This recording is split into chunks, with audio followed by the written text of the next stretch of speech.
All right, first test of this with the coated damper.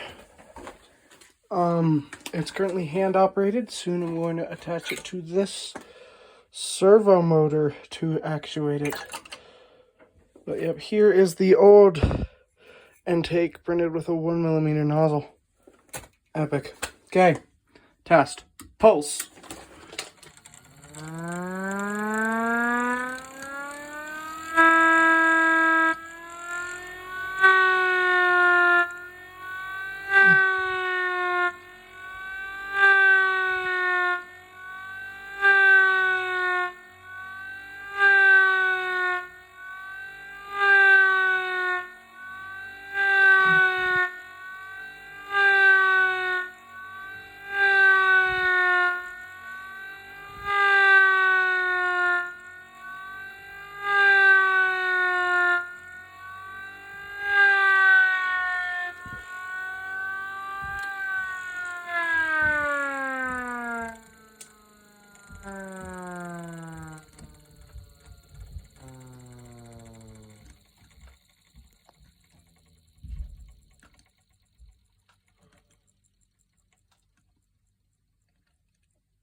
Yup.